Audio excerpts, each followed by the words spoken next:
Evening, everyone. Welcome back. Sorry for the delay, but also thank you. Hello. There you go. Evening, everyone. Doing things a little bit differently. Kind of a last minute decision to jump back into this. I mean, kinda, not really. I think I told my wife about it. Doing things a little bit different. Kind of I don't know, somewhere around there. But jumping back into this, we're going to change things up dramatically moving forward. But I felt this was a good way to get started with this again. Doing something entirely different. As you guys know, I've been doing this forever, between gaming and then fishing, and I like never do anything with my family. Audio is crazy. As you guys know, I've been doing this forever, between gaming and then fishing. Crazy bad or crazy good? Before I get any further into this, I need to know, because it's been like 2 months since audio is crazy bad. Okay, 1 second. Get any further into this, I need to know, because it's been like 2 months since Roadcaster stereo. Yes, that. Okay, 1 second. Get any further into this, I need to know, because it's been like 2 months since Roadcaster stereo. Like you have an echo. That. Okay, 1 second. Get any further into this, I need to know, because it's been like 2 months since Is that better? Like you have an echo. That hell of an echo. Okay, 1 second. Get any further into this, I need to know, because it's been like 2 months since Is that better? Like you have an echo. That hell of an echo. Okay, 1 second. Get any further into this, I need to know, because it's been like 2 months since Is that better? Like you have an echo. That hell of an echo. Okay, 1 second. Get any further into this, I need to know, because it's been like 2 months since Well, that's that better. I haven't finagled with any of this in a while. I can't understand why it's going to be a big echo, but let me check one more thing. Well, that's that better. I haven't finagled with any of this in a while. I can't understand why it's going to be a big echo, but let me check one more thing. Well, that's that better. I haven't Oh, maybe that was it. Is that any better? Please tell me that's better. I would really like to hope that that's better.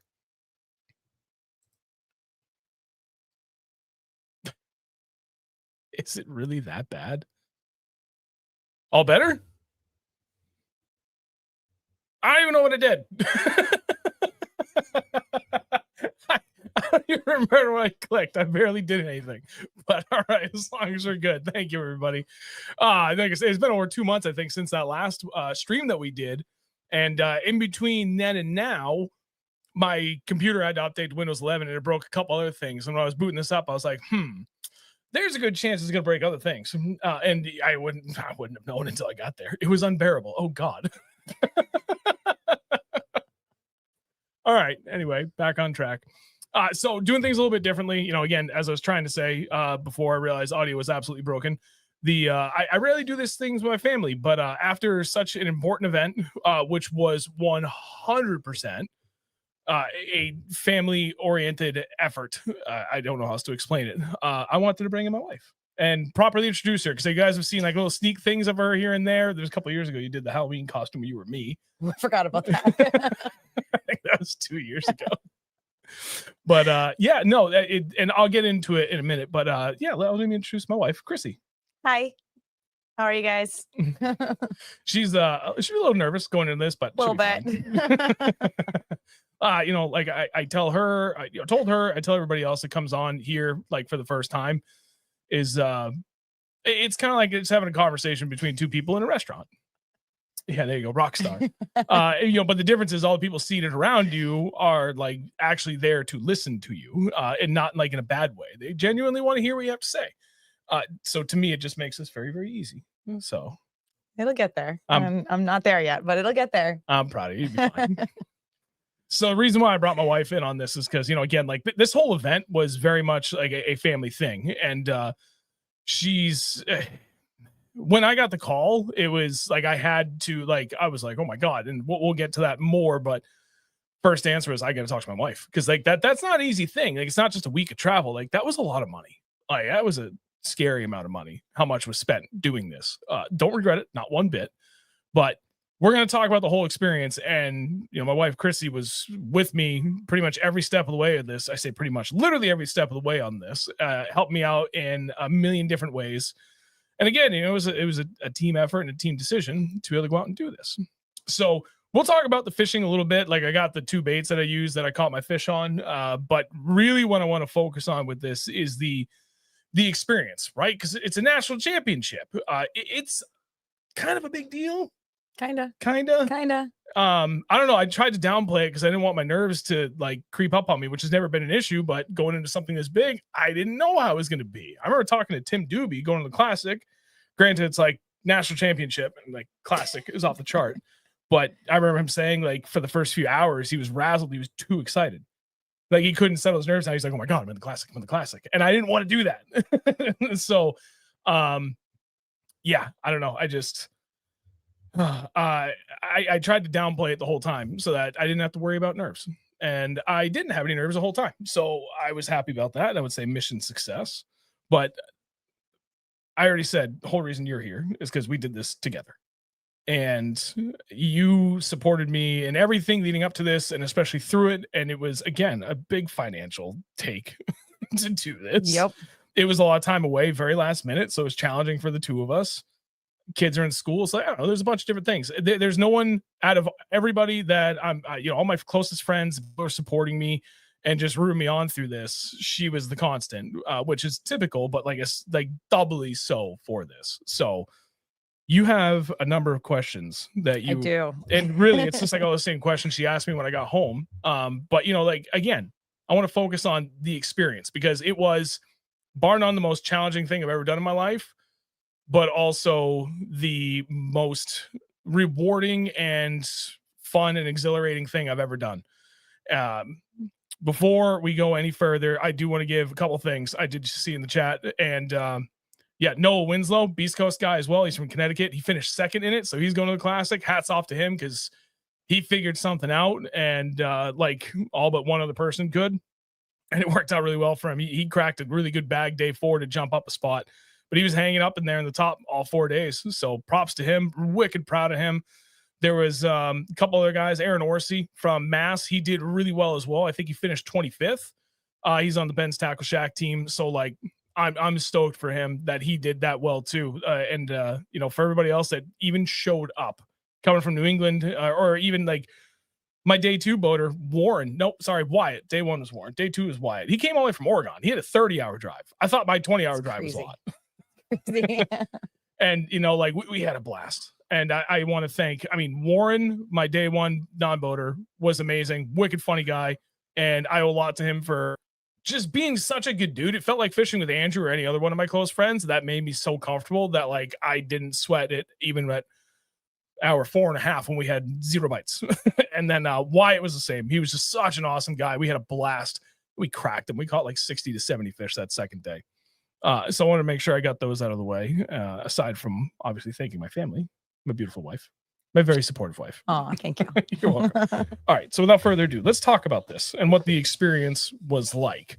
You had a lot of really interesting questions even before I got home. Throughout the whole thing, you were asking me so many good questions, and made me think a lot. We'll start at the beginning. So how would you describe your thoughts and emotions when you received the call that you could go to the Bass Nation Championship? Absolutely dumbfounded, because quick backstory on that, I did not qualify per se. This was you fish the state level, the STQT state team qualifying tournament, and first and second of this year goes to the national championship the following year. So at Champlain's event, STQT last year, I finished 7th, and all but one person in front of me could not go or did not want to go. So all of a sudden I get a text out of the blue from the New Hampshire Bass Nation director, and he's like, "Hey man, option's yours. Do you want to go? I want to make sure that we're filling it out for New Hampshire." And I literally sat there and stared at my phone for 30 seconds in dumbfounded silence. I'm like, there's no way this isn't real, because it's the national damn championship. So like I just complete disbelief, and then insane excitement. Like my heart was hammering. I was like, oh my god, I get to do this. I can do this. And then immediate, like not crushing, but like right back down to reality. Is like, I need to ask my wife if we can even do this. It went from like complete disbelief to pure euphoria to like extreme concern, because then it clicked, like the financial aspect of this. Just the gas alone, I think we spent $1,200. It was crazy. Yeah. Just in gas. It was 1,250 miles, and I get about 10 miles per gallon when I'm towing my boat on the highway. It was not cheap. So the 3 very separate, very distinct emotions in one hell of a roller coaster, all in the span of like 60 seconds. Well, I can tell you that when you called me, it wasn't even a question like if you could go or not. No, it was we're just gonna make it work. Like you have to go. I remember calling you and explaining the situation, and then the question of, I don't know if we can do this. And the first words out of her mouth was, "You have to go. You'd be the idiot not to." That's the kind of support every man needs. or woman. I don't discriminate.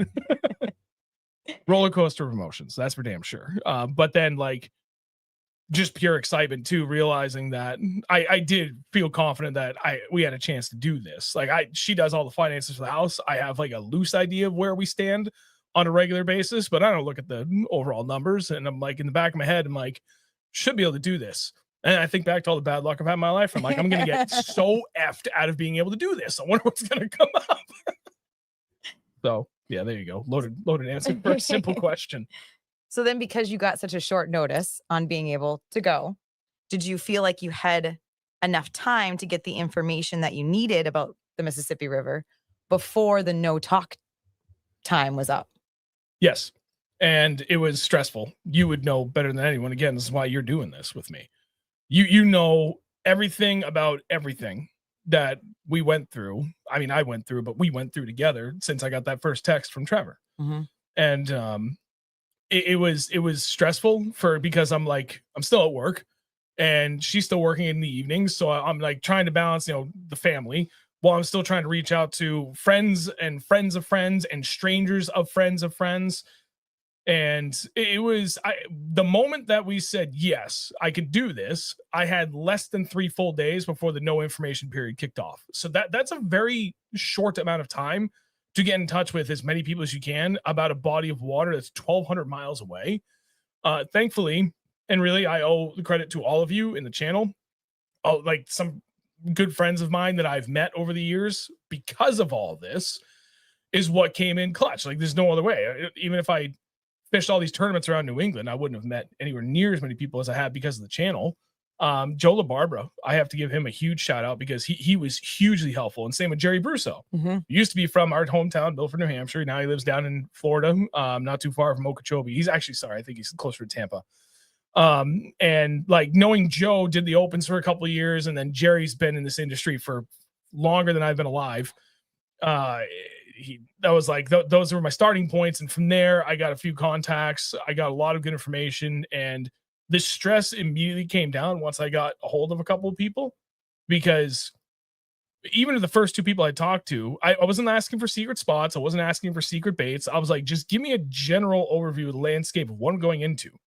And 90% of what all these guys, the first 2 guys said, and the couple other people I talked to after that, was all identical, complete overlap. And that immediately settled in my mind, because 100% of all that overlap from these people is stuff that I love doing and have all the confidence in the world with. So it was like, okay, I'm good. This is fine. First day, not so much, but towards the tail end, I think it was Friday evening. I'm like, okay, I'm good. And I had all day Saturday, and then effective, 12 a.m. on Sunday was when it went into effect on the no information rule. But I got enough. I didn't want like in crazy, insane, minute details. I wanted to go in there with my own perspective on it, but at least have an understanding of the lay of the land, how to navigate it. That was my biggest concern. And thank God I was focused on that, because who would have known what we ran into?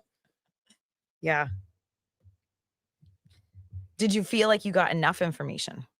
Mm-hmm. You kind of answered that question, but 100%. Again, I don't want, anytime I go to a new body of water, Andrew and I love doing that, just going solo, just not even, we want to go in blind, because for me, it's a good litmus test for do we really understand how to figure it out? So I don't want to talk to people about some of these places. On some rare occasions for fun fishing, I will reach out.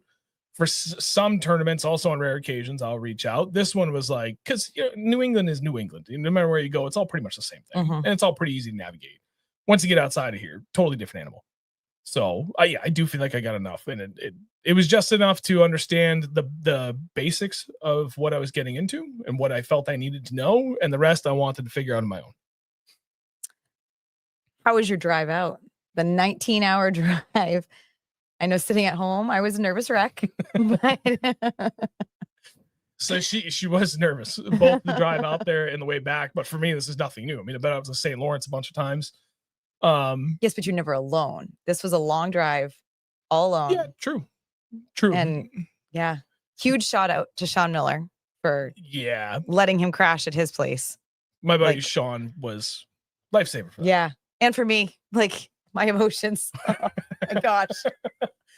I'm not The drive out was fine. The drive back was fine. What made it easy was, again, Sean Miller, my buddy. Thank you again, man. Allowing me to stay at his house in Rochester. It's close to Rochester. So it's like 6.5 hours from my house to his house, and then about 13 hours left from there out to the river, and then do the same thing on the way back. And that 13-hour drive sucked. That was boring. But it was very uneventful, which is exactly what you want in a long drive. I plugged on Dave Mercer, and I rarely get the chance to listen to podcasts. So like I did the whole back roads through New Hampshire, Vermont, and then come out near Troy and Albany, New York, and then finally get on I-90. And I was listening to music out that way. I'm like, I can't do music the whole way. I'm going to get sleepy. I'm going to put on podcasts. And I think I listened to like 30 of his podcasts between the drive out there and the drive back. The drive back, I didn't listen to music until I got back into New Hampshire. Wow. So I don't know, 19 hours roughly of that whole drive was just podcasts. So it honestly made the miles go by really fast. So it was easy. It was very uneventful. A lot of corn. That's all it was out there is cornfields. It's insane. Did you feel like you learned enough in your first practice days that you had out there on the water? Very good question. For the record, she, like, when I told her I wanted to do this, she's like, what do I ask you? And I'm like, just I don't know, stuff you already asked me, I suppose, but if you have something new, throw it down. And I didn't read any of these ahead of time because I just wanted to be surprised by it. So did I feel like I learned enough in practice? Absolutely not. So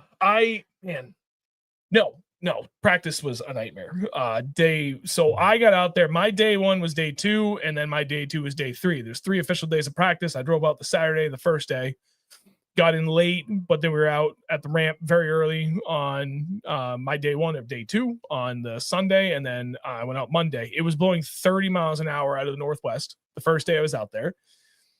I hit a sandbar 2 hours into my day. I went from 45 to 0 real fast. Scared the life out of me.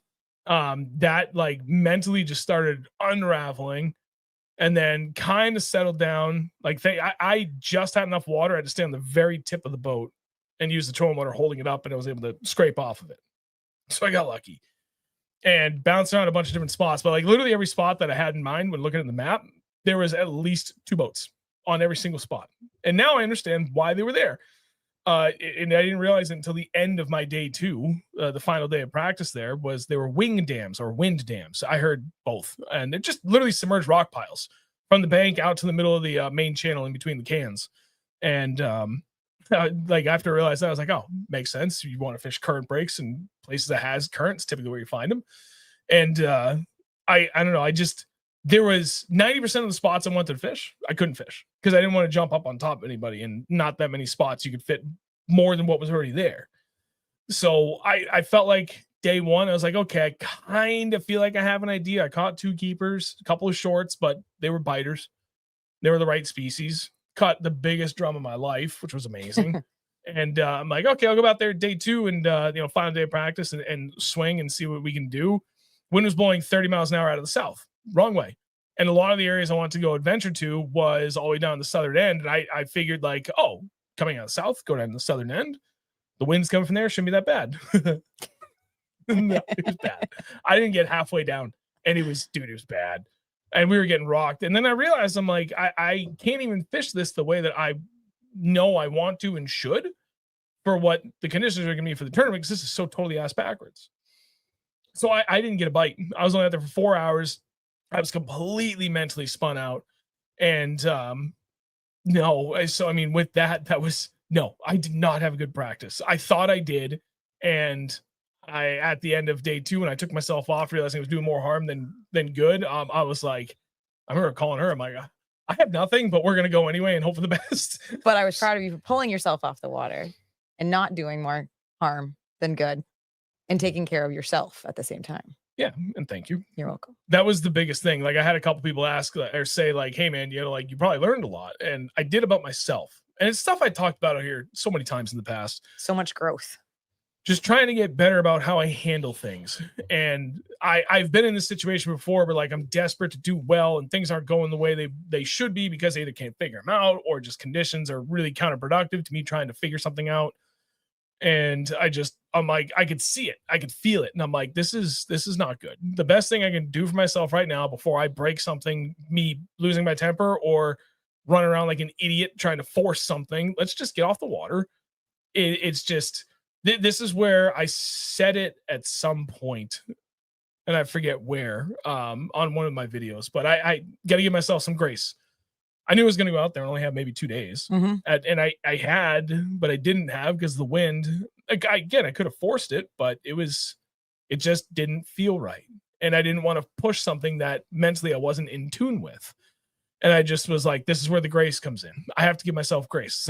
Kept saying it over and over again before I left. And that was what was trying to keep me like steady state mentally. I was like, man, dude, you're going more than halfway across the country. Right. To river fisher. You don't really fish river that much. You almost never fish current. Like this is going to be tough. It's going to be really tough. If you don't do well, you can't be pissed off with yourself about it. You know, you're going up against guys that have fished conditions like this for years, if not decades. And specifically a bunch of guys that are fished from that region. It's like, just, I only told you this when I got back. I was legitimately scared of embarrassing myself, of going out there and zeroing. And that really bothered me because and it had, I don't know. I feel like I've done so much to try and help others. And I felt like if I were to go out there and zero, like what the frig do I even know what I'm doing? And I don't know. I couldn't get my head around that for a little bit until about 2 hours after I was off the water last day of practice. And I just like hit this point of zen and I'm like, just let it all go, man. Just fish. And if I go home zero, whatever, I still got out here. Yep. And that was huge. I came back with so much confidence and calmness that I feel like I'm still riding. I don't know. Well, now you're cocky. No, I'm kidding. I'm kidding. How was banquet day? Check-in, banquet day, and seeing that stage for the first time, like without anybody on it, just the stage, like just knowing that there's a potential that you could be on it. That was the coolest thing. And I texted her because it was Tuesday was boat registration. They just made sure all your electronics were within the rules and the limits. And then you go back for angler registration, which is they give you a bunch of free stuff. They make sure that you're all caught up on all your documentation and requirements on that, licenses and everything. And then there's a mandatory angler briefing at 5 p.m. And then the angler banquet, which was supposed to be at 5:30, ran a little late on the briefing, but whatever. But I had like, they were gapping everything out by first letter of last name. I had a bunch of time to kill. So I went down there. Like, I want to go look at the stage.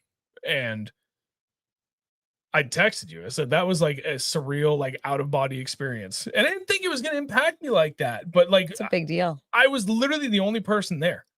I drove down there. I pulled into the parking lot. It was dead quiet. There wasn't a soul around.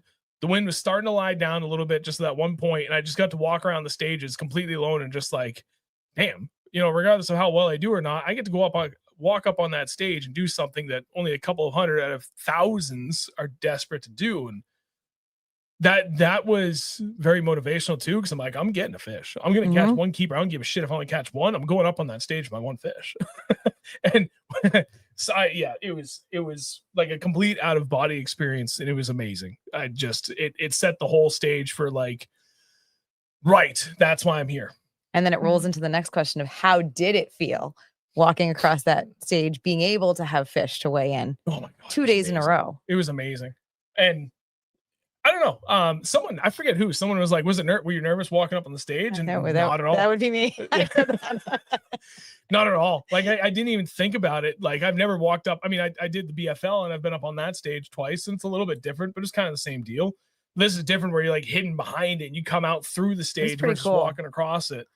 Didn't even think about it because I was just so happy that I was there, that I caught a limit, and it was awesome standing up there. Literally never saw anybody out there. Like it was as if the stage ended at the end of the little like kiosk thing that they had the scales on, and everything behind that was a blur. All I saw was the stage, and I saw GL and whoever the other guy was that was helping weigh stuff and run fish. And I was just like, this is so cool. It was so cool to see you up there. The boys and I were so proud to just be able to watch and see you up there, and it was cool. Yeah, it was awesome. I'm so glad I did it. And it was funny because when I caught my first fish, I looked at Warren, my day one co-angler, and I was so happy. I was like, dude, I get to go up on the stage. I got a fish. And I was like, okay, new goal. And it was funny because like I kept like jokingly resetting the bar lower and lower. I'm like, okay, let's just try to get out of here with the boat in one piece. Then I put one fish in the boat. I'm like, all right, let's try and get 2 fish so I can double fist them up on the stage. I caught my second one. I was so happy. I was like, I get to go up there and hold up 2 fish on the stage, and they didn't allow it. There was not enough time, so I didn't get to do the thing I wanted to. But I at least had the opportunity. You did. You got to walk on that stage and you talked to them, and yeah.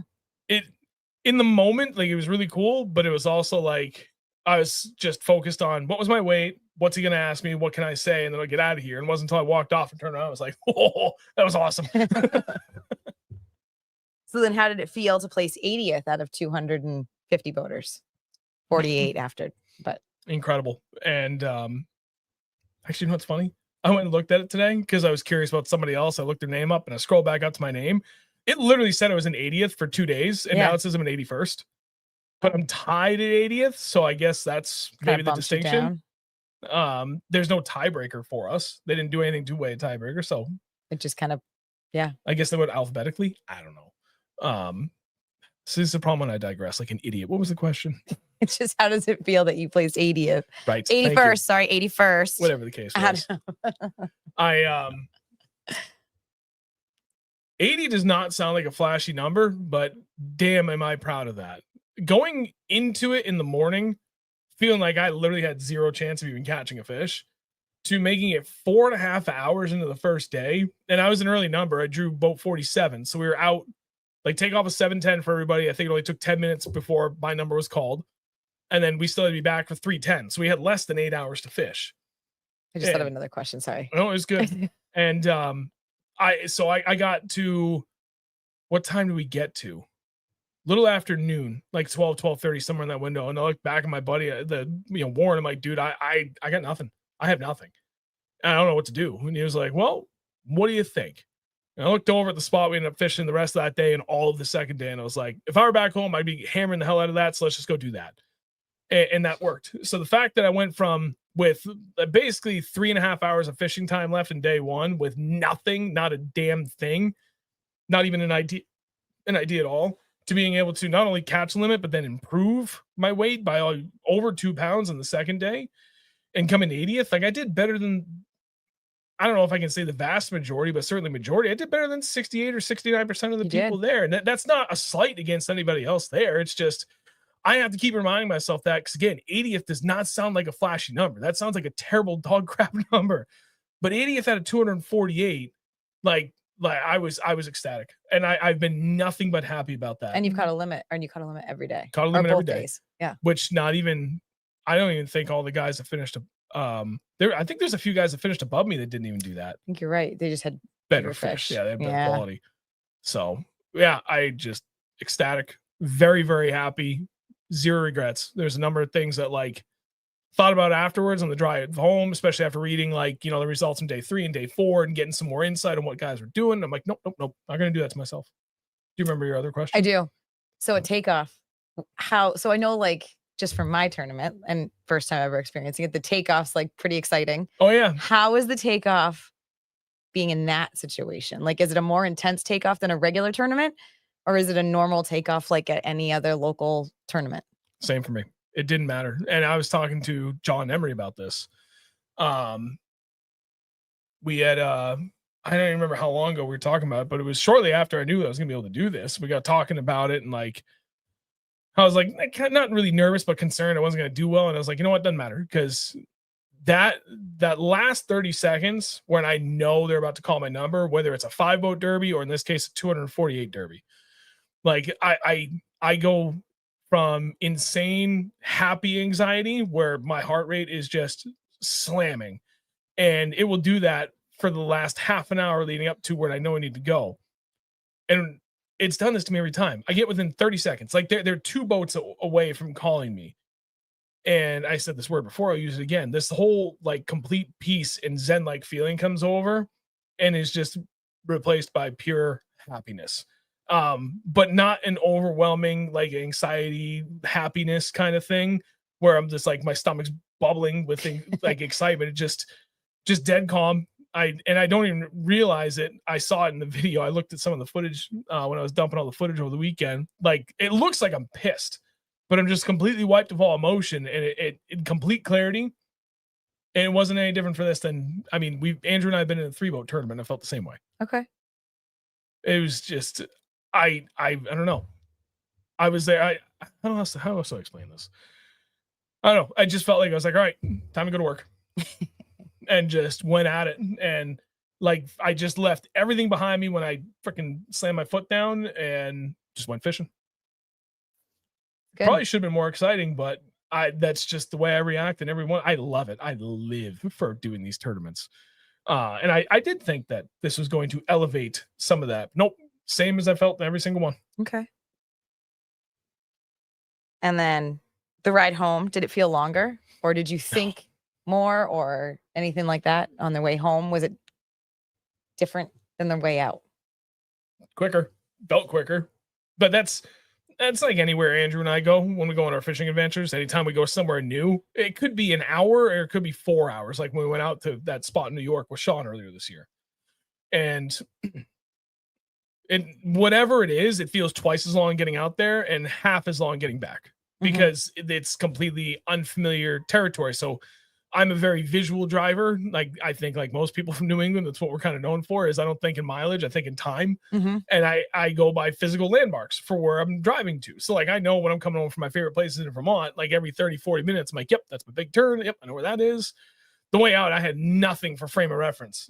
So I'm just plodding along at 80, thinking like, I've got, I got like 4 hours down. I look down and burn a quarter of a tank of gas. I'm like, shit. It's like, well, I've only driven an hour. Got it. And then the ride home was just, felt like nothing. Then that, like the 13 hours from Rochester out to La Crosse. Yeah. That sucked. Like, that was brutal. The last 4 hours, my legs were killing me. I was just like anxious to get there. And then the drive, the 13 hours from La Crosse back to Rochester, it felt like half that. It really wasn't bad. Here's a good question. Would your emotions have been, I can't read it. Great. Would your emotion be different if your practice was awesome?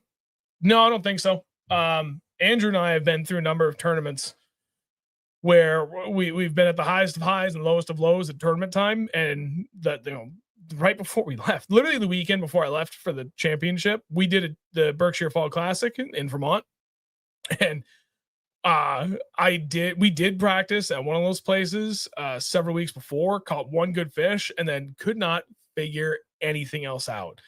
And even knowing that, like, we really don't have anything to go off of, I was still so excited for takeoff first thing in the morning. And then even when we zeroed and left early on day one, going back out for day two, I was still wicked. It's the same exact feeling. So I don't know. And again, like we've been out there and we have hammered them in practice, and it didn't make me any more excited.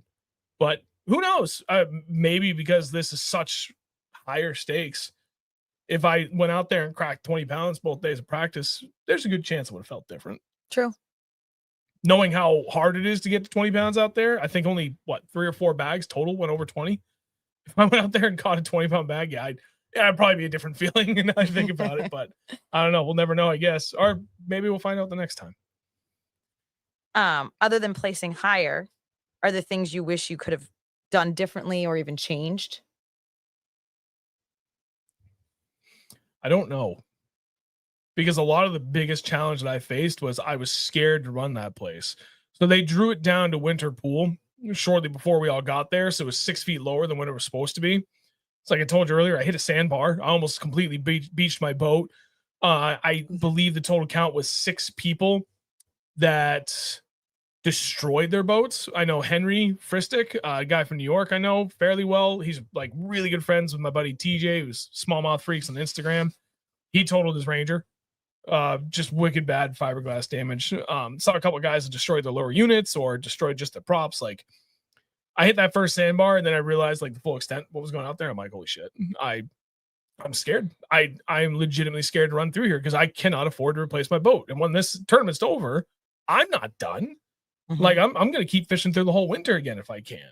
So like, I didn't want to go out there and potentially get my ass kicked and destroy my boat. So I fished scared. The only thing I wish I could have changed was to have fixed that. to have gotten comfortable with being willing to explore in some other areas. I was just gonna say, you wish you explored more than what you explored? And more than anything, I wish I'd explored the other pools. And I'm positive the vast majority of people that were there stayed in pool 8. So for the tournament, we launched in pool 8. You could lock, this is counterintuitive, but you can lock up to pool 7, which was really close to take off, or you could lock down to pool 9, which was probably like a 20-ish minute run. And I didn't want to do that either day because there was a bunch of commercial barges coming through and they have priorities. So if they're getting ready to go in, you can't go in as far as I understand it. And you have to wait. And it could be 20 minutes, could be 30, 40 minutes. It could be an hour and a half. Like, that was something I did not want to have to worry about, because having been 2 minutes late to a BFL before and having that 2-pound penalty and seeing how detrimental it was, I should have finished 30 something out of 120 something boats, my first ever big BFL. And I fell back over 20 spots because I was 2 minutes late. And that sucked. And I've never forgotten that. And I'm never going to make that mistake again. So I let that stop me from exploring into areas that I probably should have to get away from the crowds. I really, the only thing I kind of wish I had changed in hindsight and kind of regret was I wish I'd either locked up or locked down. And really, day 2 would have been the day to lock down. And that would have been a totally different gamble because I had no idea what the hell was down there. Right. But we had over 9 hours because they flipped boat order. So I was boat 202 day 2. So launch at 7:10. We didn't get out till about 7:55, but I didn't have to check until 5:10. So like I had a lot of fishing time. We could have used that extra time. Screw it. Let's make the 20-minute run down. If the lock is successful, like we'll be in less than a half an hour, like in and out. And just let's go do something completely different. And if I got down there and I couldn't get through because the barge was getting ready to push in, whatever, run back, go fish the spot we were planning on anyway. That's it. That was the only, everything else I refused to go over. So far I have refused to think about because in hindsight you will woulda, coulda, shoulda yourself to death. And you can't do that. And I made you promise you wouldn't do that too. Yeah, you're right. That was my one rule. You couldn't do that to yourself. Nope. Leave it all out there as best you can. Hope for the best after that. Did it get dark as you were like at that 5 o'clock check-in time? Was it like getting dusky-ish or not really out there? No, we got lucky because my check-in was 5:10, but we had beat the pants off of that spot. And maybe we'll talk about that, but I've got I record the whole thing. I'm gonna make a regular video from that too, which will be shorter than the live stream. But we beat the pants off of it, and like it mentally was just weird, not bad, not stressful, just strange. Like feeling like, man, I can feel it. Like it should be the end of the day, and you look down, it's 3:15, and mentally, like you're on the dock, like weighing in, and I still have almost 2 hours of fishing time. It was just strange, but so. Because we beat the pants off the spot, we went up and tried another spot close to the ramp. Nothing panned out. So it's like, let's just, you know what? Let's go in. We're in like 15 minutes early. We got lucky that when we got up there was only about 10 people in front of us waiting for a weigh bag. So we got it, went up, weighing itself. That process, I think, after I texted you to say I had my fish was in line, was maybe 10, 15 minutes. Yeah, it was quick. And then after that, like everybody was just like one smooth friggin' assembly line, just weigh, dump, get your boat, weigh, dump, get your boat. So I had to wait, I don't know, 7 or 8 minutes after we gave our fish back, handing them away in bags. I was out of there before full dark. Okay. Versus Jack, my travel partner, Jack Albert, the other guy I made it from New Hampshire. I felt so bad. He got boat 242 day 1. So his check-in time was 5:40. He didn't finish weighing until 6:45. So it was full dark. Okay. When he was on the stage. So then trying to loading up and everything, doing everything in the dark. Yeah. His dad called that out too. When he told him the time, he's like, "Ooh, you better remember to bring a headlamp because you're going to be out there in the dark trying to pack up." And I was like, "Oh, yeah, that sucks." Do you feel like your partners kind of helped make your experience? The people that you got paired with each day? 100%. I lightly touched upon that earlier. Warren was the man. He was a little bit older than me, from Toronto, just wicked laid back guy, like hilarious humor. And he literally, both him and Wyatt, it felt like fishing with Andrew or any of my other close friends. Like I have, as far as like, I have a lot of acquaintances, strong acquaintances, loose friends. And then I've got like my core friends, which is what? 5-6 people. Yeah. That's about it.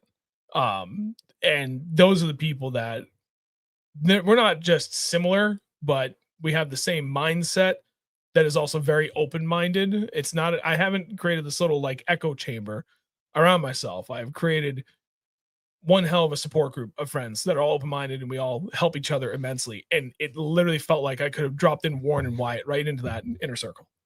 They were just phenomenal people. And because of that, because we were just such easygoing, we wanted to not necessarily bust each other's balls, but like, you know, kind of have a good time. Like, yeah. It was just fishing. It was just fishing. Yeah. Just like you said, my dad, my uncle, like literally everybody, like just go fishing, man. And that's what I told Warren. We got in the boat. I was like, buddy, just going fishing because I got shit. I got nothing. But we're going to go out and have fun regardless. And he was all for it. And we had a blast. I think if I had a really bad partner day one, I don't know that I would have pulled myself out of it. No, I think that's a game changer. Yep. I was extremely fortunate for that.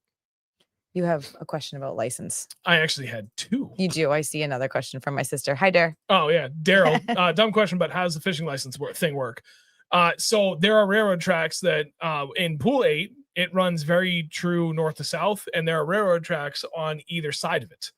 And the Wisconsin and Minnesota state line runs just about down the middle of the river over there. I think it follows the main channel, whatever the case. And they have a reciprocal thing, kind of like New Hampshire and Maine do for Umbagog and Great East Lake, and then Connecticut River for, you know, between New Hampshire and Vermont. Like reciprocal license doesn't really matter until you go under any bridges, like the Connecticut River. If you go over or under a bridge on the Vermont side, you have to have a fishing license to fish on that other side in Vermont. You can't just have a New Hampshire license. Same deal out there. If you cross the railroad tracks, you had to have that state license. So it was Wisconsin, Minnesota, and Iowa that were all in play. Iowa would only come into play if I ran down to Pool 9. I didn't. So, and I knew I was crossing the tracks at least for one spot. So I ended up buying, I forget which was which. One state had a 7-day license, which was perfect. That's all I needed it for. And even if I made it to the final day, and then the other state had a 14-day license because they only had a 3-day, I think, other than that. I think so. 3 or 5. I'm like, I'm not going to buy 2 different licenses. I'll just pay for the 14-day. So pretty easy, really, really straightforward. And then, Heather, my sister-in-law. Did you enjoy fishing the river versus the lake? Big differences. Would you do this tournament again if it was still in the river? Give me a lake or a river any day. A huge difference because you're dealing with current, which is just different enough, but give me a lake and give me hard structure.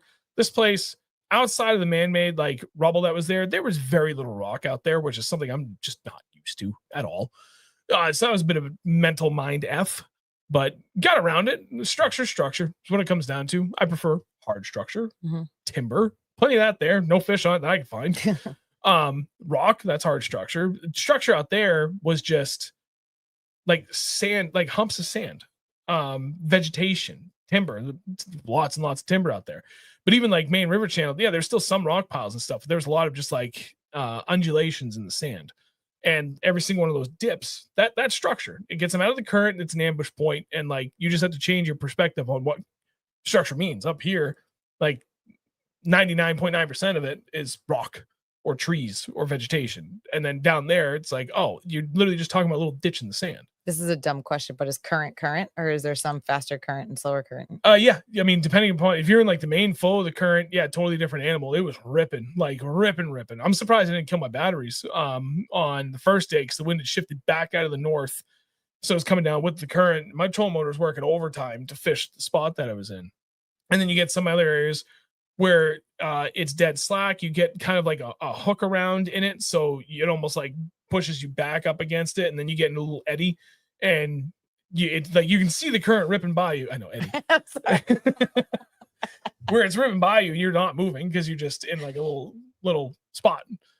So yeah, I don't know. It was just it was awesome. Frank, hey bud, I gotta shoot you a text, man. There's been a handful of people I get caught up with. And then sorry, last question. Would you do this tournament again if it was still in the river? Yeah, I mean, now I've been out there and I've dealt with it. I would 100% be willing to go back. And it does give me a hell of a lot more confidence fishing rivers around here in general. That's for damn sure. This one? Yep. From Bruce. Would you wish you had spent more time exploring, graphing the lake and less time pre-fishing in practice? More of a benefit. So my original intent was to just scout as much as I could. And because the water was so low, there was a lot of areas that like I was planning on either running through or at least idling through, and I couldn't do either. And that sucked because now I'm like, again, I already beached my boat. I don't want to destroy it. I already ran into another guy from Maine. He hit a sandbar so bad, him and his non-boater had to get out to push it off. And I ran into him once he used the bathroom at the ramp, middle of the day, the first day I was there, and he had a Mercury guy cowling off, checking everything on his motor because he buried it. So like now I'm looking at going into all these sloughs and backwaters, and I pull up and I'm like, I'm supposed to have at least 2 or 3 feet here. I'm in a foot of water, and I'm using my forward facing, and I'm like, it literally comes up to inches of water up there. I can't go over there.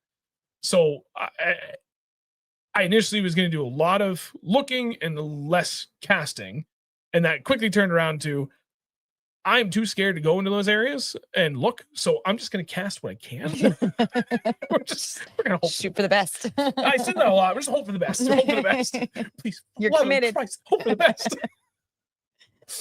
So I don't know, man. I mean, I guess that's the deal with I would say any tournament, any new water situation, you're going to find balance between your methods of exploration. And that could be dropping a line and, you know, poking around and trying to make like one school or one spot, try and catch a few fish, see what they want, what technique they like, what color combination, the whole 9 yards, or you just, you know, lock down on the motor, staring at your graph, side imaging everything, or 360 or forward, like whatever the case is, just electronic poking around. And I tried to find a good balance with that with this, and just with the way everything shifted and where my confidence, where I got comfortable with being uncomfortable. And that was the biggest thing. And that allowed me to just, I feel like I found a decent enough balance with what little water I could effectively get in. One thing I was not comfortable with though, which kind of ties into all of that, is I still don't like getting on top of people, even like, you know, you get in within 100 feet of a guy and there's room to do it. There's nothing against the rules for it, but God, I do not like doing that. I really don't. And I know I've shot myself. A lot of people did, right? Yeah, and I know I shot myself in the foot by not being willing to doing that. You know, not being willing to do that in a number of cases, not just this event, but others. But I just don't feel good about doing that. I don't know. Yeah. Right. That river is fun, but can be tough to navigate in areas. You are not wrong, man. That was by far the most challenging thing. Yeah. All right. I got that one. Did you have any others? I have one more, but shoot, you can read his first. Well, no, we already did that one. Oh, okay. I think you kind of covered it already, though. Looking back on the whole experience, is it everything you hoped and anticipated that it would be? Jeez. Yes and no.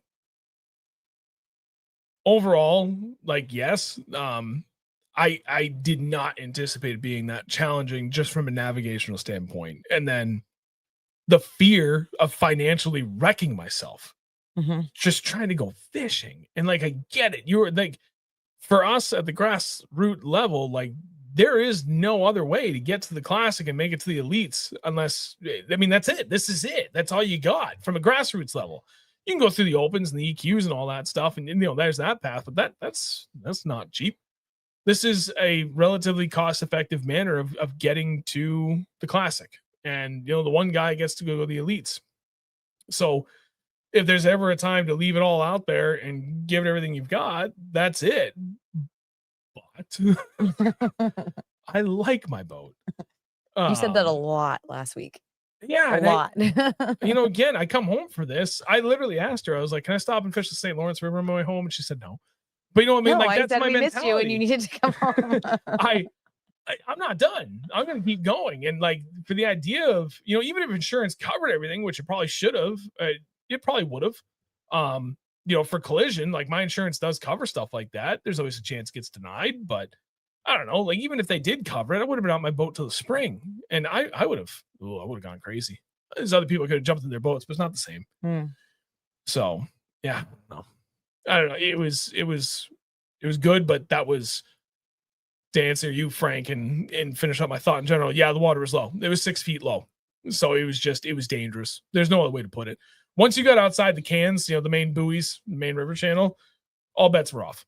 You had no idea. And I bought a map card for out there, so it should have been accurate, but I also understand with, you know, high waters in the spring over the years, I'm sure that there's some sand flats and humps that shift and some get higher.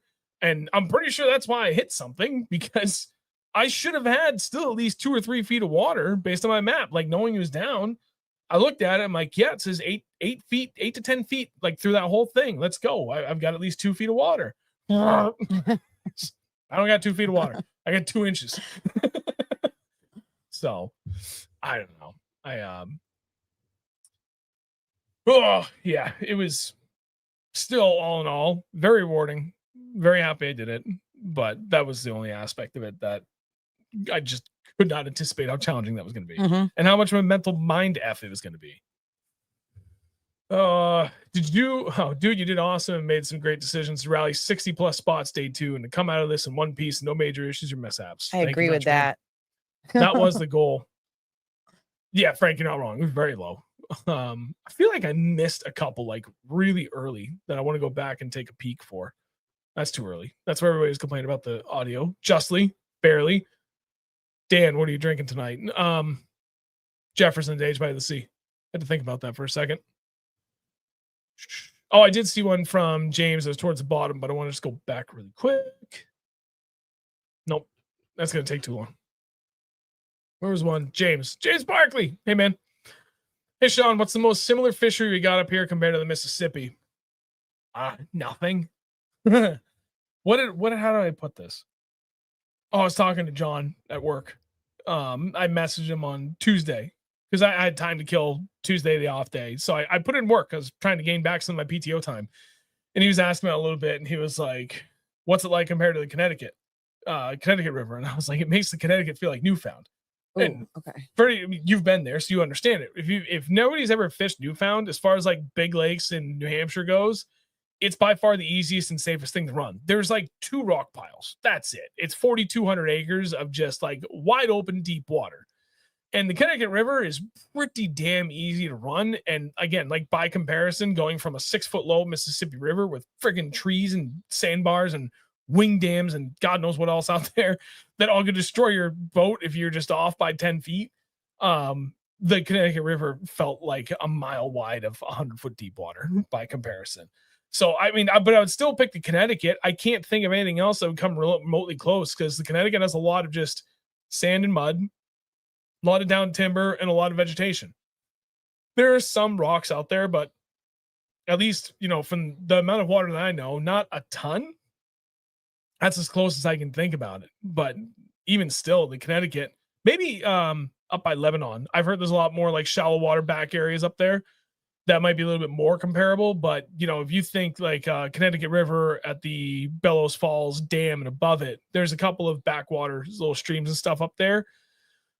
But the amount of like backwater streams and not streams, but just like cuts and sloughs, they call them. If you look at Pool 8 and you come down from like where it's really skinny and kind of like the center of the cross, and it comes down, all of a sudden everything opens up, but you've just got this one skinny stretch on the left, on the west side, and it opens up to like, it looks like Everglades. This was the first thing that came to mind when I first saw it, where it's just all these backwater sloughs and little islands everywhere. You look at the total acreage of just that one spot, that is what their backwater is. It is insane how much more acreage of water there is out there and just land to navigate. Wow. So nothing compares to it by scale that we have anywhere around here that I can think of. Nothing. It was the mighty Mississippi. And my favorite phrase when I was thinking about it, because I remember my dad used to live out that way, but down south, and he talked about it a lot when I was younger. And it's always been in the back of my mind. Everything you've ever read about, growing up as a kid and all the stories in schools and stuff, everything comes back to the Mississippi and how important it was for this country for a number of reasons. And like historically, I had in the back of my head, and I get out there, I'm like, oh yeah, that's a river. Not like a little piddly puddle of a stream that we have here.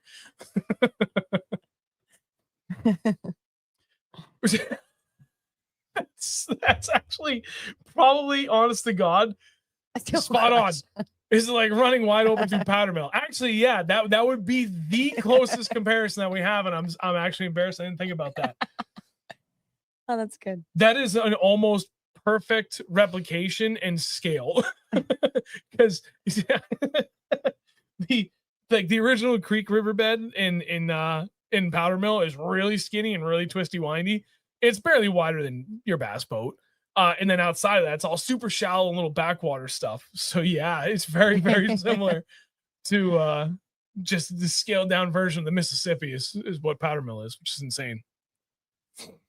Okay, so they're saying the Connecticut does have a good amount of rock, so it's I don't know, it's different. Skeg cracker. Oh boy, Dan cracked his skeg.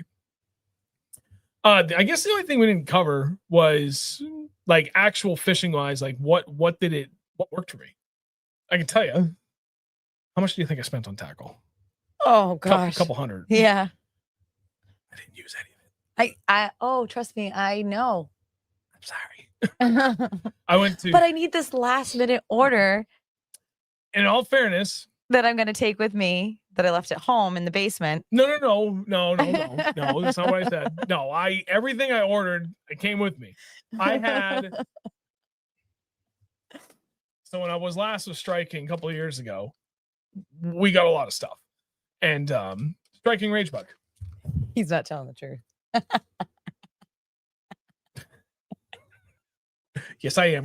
How dare you? Get me in trouble with my wife. We say that jokingly because I know she watches sometimes. She's here. You can't do that. Yes, you can. It's okay. I know. I was going through, like, I ordered all the stuff. I had an idea. I was assuming full pool this whole time. I think we found out 3 days before I left that it was going to be low. And I'm looking through everything I bought. I'm like, I've got the most confidence in this, and go figure, it's one thing I bought so little of. I'm gonna order a couple more just to be ready. And I'm going through stuff I have here, all this extra striking stuff, and I have all these friggin' striking rage bugs. And oh geez, I've got tons of them. And I've got green pumpkin, I've got black and blue, I've got like smoke, gray and black, smoke with black and purple in it. And I'm like, you know what? I'm gonna take all those. And I forgot the whole bin. And I just like, whatever, it was spares, but I didn't realize it until I got out there. This is it. That's all I did. Striking rage bug. The hell is this? Missile Chunky D. Those two baits in that color. Green pumpkin, black flake. You know what I did it on? Mondo shaky head. That's a 3/8 ounce shaky head. I think on a 5/0 hook. I bought these at Ben's Tackle Shack when I was last there, which was a while ago. I bought a bunch of these. I think I bought like 10 of them. And I at the time, I was doing really, really well on shaky head and wanted something like, I wanted a big, heavy head for throwing like Senkos and stuff on it, just for a different presentation. And we get out there and literally all that stuff. I probably spent like $400 or $500 on tackle, unfortunately. There's a lot of stuff that I'll probably never use again, unfortunately, too. That's not great. True. No, yeah, that's tell not me true. that. That's good. That's not just true. what I want to hear. Most of it I will use. All the white stuff, I don't know where I'm going to use that around here. I'll try and figure something out. But I ordered a lot of white baits. And go figure, they didn't bite any of that. But like day one, we're doing everything we can.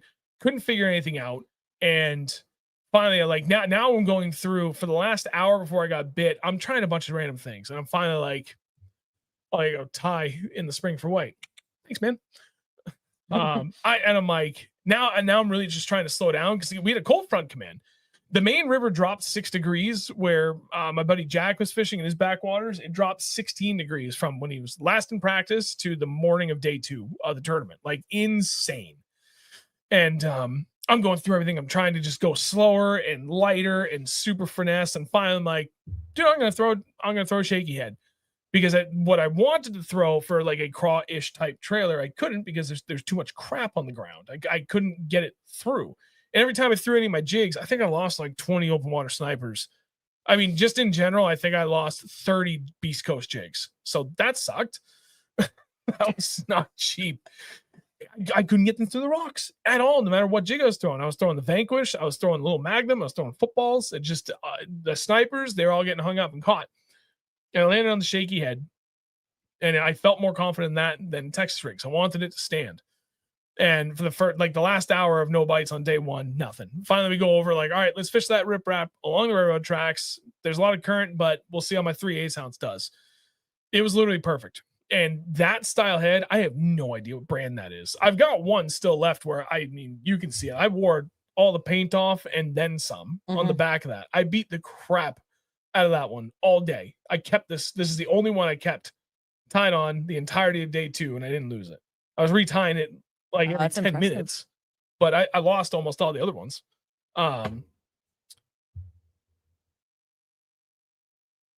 Our kids are texting us. You can answer really quick. They're not texting me. Anyway. They're texting you. Crap. Reality, he lost 5, but now can justify his 50 jig order. Yes, sir. Get to it, Sean. Come on, stay on track. Going through everything, trying to figure out like what's the answer. I settle on the shaky head. We go up against the rocks. I wasn't there 5 minutes. I caught my first fish. And what ended up being the ticket is that 3/8, the way I was fishing it and how fast the current was coming through, and the way there was just a couple of like really, really subtle bump outs that was slowing down the current just enough. I threw that 3/8 in on the bank, and the current was just coming down enough. If I lifted up my rod and kept like a moderate bow in my line, I could feel my shaky head just going tick, tick, tick, tick as it's just getting pulled down, but just kissing the rocks the whole way, all the time. And I'd let that do that for anywhere from there. I don't think I got bit on the initial drop at once. It had to move at least 5 to 10 feet. So we'll say anywhere from like 5 to 50 feet. Just letting it come down the rocks and just like tick, tick, tick. And I'd lay down the slack a little bit so it'd kind of hang up. And I lift up a little bit and I could feel it catch free and tick, tick, thump. And then my line start going upriver. And I just set the hook like I used 2 rods. I used both the same models, Douglas 715F, but one was the X Matrix and one was the ERA. One with a Lose Hypermag, the other one with a Lose Elite TI on it. And straight 15.5 pound heavy cover fluorocarbon from Defined Fishing. That's it. Every single fish I caught, those 2 rods and those 2 baits. I ended up using all of those Rage Bugs. I went to Dick's. I ended up getting Yums that were basically the same damn thing. I had these Missile Chunky D's and like they were dead set on that color. I tried similar baits in varying degrees of greens, and it just they didn't want it. They wanted that darker green pumpkin. And the last little thing was I put just a little bit of chartreuse on the tips of the claws. And I really do feel like that made all the difference in the world. And that was it. I was just working the current to my advantage. I felt like I had the right presentation in the sense that I could keep it standing as it was coming through the rocks and it wasn't getting hung up.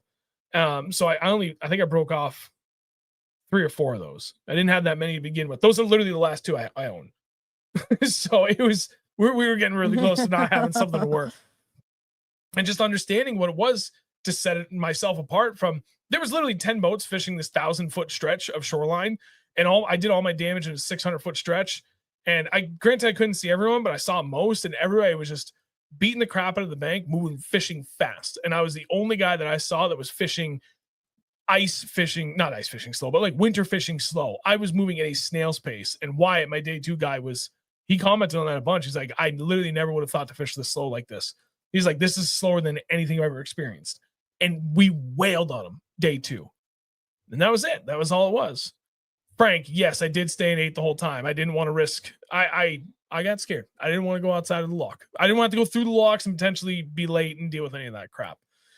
In hindsight, only with hindsight, I wish I had gotten out of there and locked down pool 9, especially on day 2, because I had more time to do it, but I didn't. But yeah, so Strike King, Rage Bug, and Missile Baits, Chunky D, both on a 3/8 ounce shaky head. And then again, like literally just a 1/4 inch of the claws. I had just some chartreuse dye on there. Like you put it on there? Yep. Oh.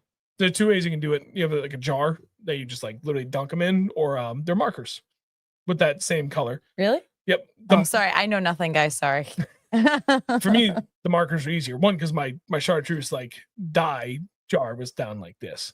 So by the time you get like just the tip of the claw, you smear it all the way up, like halfway up the legs. Yeah. So the marker, you literally just draw exactly where you want it. So I can be very, very controlled, which, I mean, now you can see how it's like flat. Yeah. So like to get all around it and cover that whole surface and just up a little bit of it, but the marker is really easy. I didn't know that was a thing. This is, all right, last question. What knot were you using? Where was it breaking? Curious on the line amount and condition after stretching and breaking off. I was just using Palomar for everything, and I get some crap from that every once in a while, and totally understand, but Palomar is just what works for me. I can tie it fast, and it's strong as hell for me, the way I tie it, so I don't overthink it.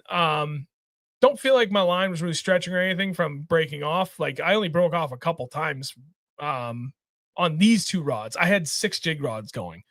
And these 2 are the 2 that I really hadn't broken off that much. So that's why I picked them up and locked those in. I was like, I'm just going to use these because like the line is all brand new, as fresh as it can be, and just call it a day. Make it work.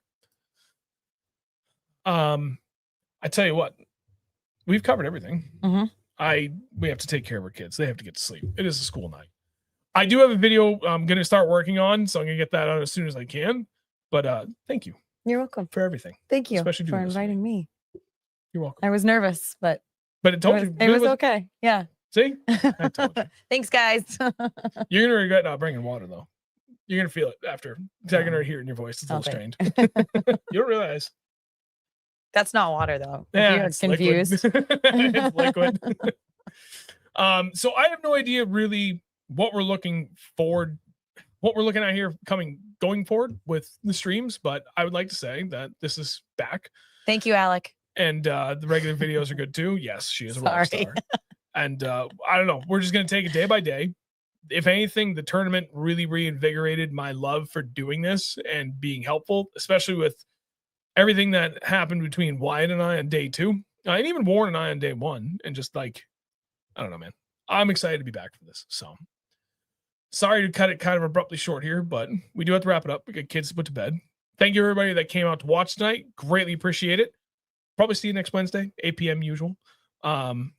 See how it goes. Keep an eye on the social media. Catch you guys in the next one. Bye.